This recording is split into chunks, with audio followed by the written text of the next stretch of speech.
দেখো বন্ধুরা, আমাদের গাছে কেমন অসময়ে আম ধরেছে। এখন কিন্তু শীতকাল, কত আম ধরেছে গ্রীষ্মকালের জিনিস। আমরা এখান থেকে একটা আম পাড়ছি, আম দিয়ে একটা ভালো জিনিস করব। এই দেখো আমাদের কাছেই, হাতের কাছে কেমন আম। আমরা হ্যাঁ, এটা তো নিয়ে আগে পেড়ে, এই দেখো আমরা পারলাম। আমাদের হেসেলে আমরা আম ভোলা ভেটকি নিয়ে চলে এলাম। শীতের সিজনে কাঁচা আমের ভেটকি, ভোলা ভেটকি। দেখুন এটা কি করে করতে হয়। ঝাল মিষ্টি আম ভোলা ভেটকি করতে আমাদের লাগছে ভোলা ভেটকি, শস্য বাটা আর কাঁচা লঙ্কা, আম বাটা, অসমের আম, গ্রীষ্মকাল নয় কিন্তু, এখন শীতকালে গ্রীষ্মকালের আম, আর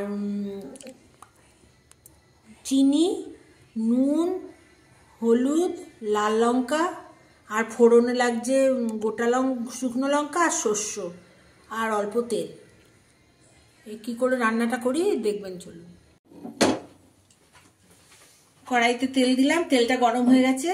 কড়াইটা আগে থেকে বসিয়ে রেখেছিলাম, তেলটা গরম হয়েছে। আমি এবার নুন হলুদ মাখা মাছগুলোকে দিয়ে ভালো করে উল্টে পাল্টে ভেজে নেব।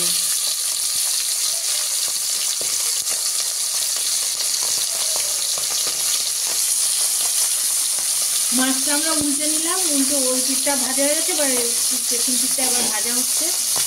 তারপরে আমরা মাছটা নামিয়ে নিয়ে আর ও 2 পিস মাছ দিয়ে দেবো।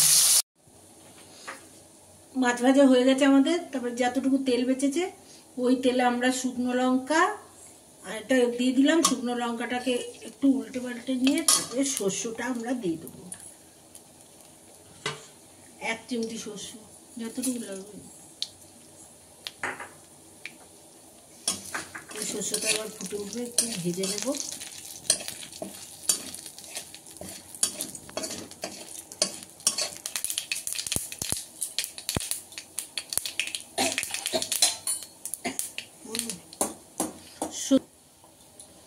শস্যটা ফুটে গেছে, এবার আমরা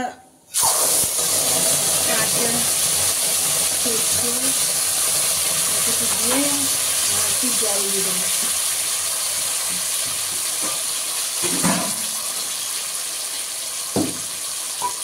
বাসনটা ধুয়ে একটু জল দিয়ে দিচ্ছি।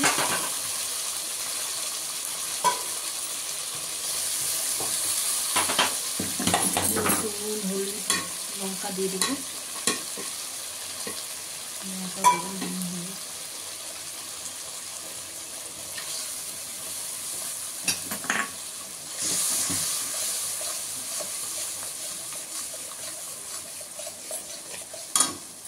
তারপরে আমরা পরিমাণ মতো জল দিয়ে দেবো এই 4টে মাছের জন্য।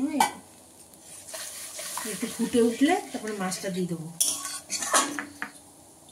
ফুটে গেল, এবার আমরা মাছটা তুলে দেবো।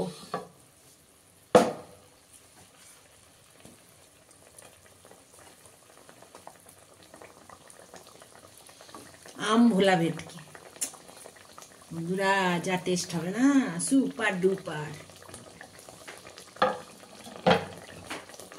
একটু আঁচটা কমিয়ে দেবো, একটু মিষ্টি দিয়ে দেবো, পরিমাণ মতো মিষ্টি। যে যেমন খাবেন, বেশি মিষ্টি হলে একটু বেশি মিষ্টি, যে একটু কম মিষ্টি ঝাল ঝাল নুনটা বেশি খাবেন সে ঝাল ঝাল নুন, যে যেমন টেস্ট খাবেন সে সেরকমভাবে মিষ্টি দিয়ে দেবে। দিয়ে আমি এবার একটু মাছটা সেদ্ধ করে নেব ঢাকা দিয়ে। মাছটা ফুটে উঠলে আমরা আম ভোলা ভেটকি নামিয়ে নিলাম এবং পরিবেশন করে দিলাম। আপনারা খেয়ে দেখবেন কেমন হচ্ছে। দারুণ ভালো লাগছে খেতে। আমরা তো খেয়ে বুঝতে পারছি, আপনাদেরকে তো দিতে পারলাম না। আপনারা নিজেরা করে খেয়ে দেখবেন আর আমাকে সাবস্ক্রাইব করবেন, লাইক করবেন।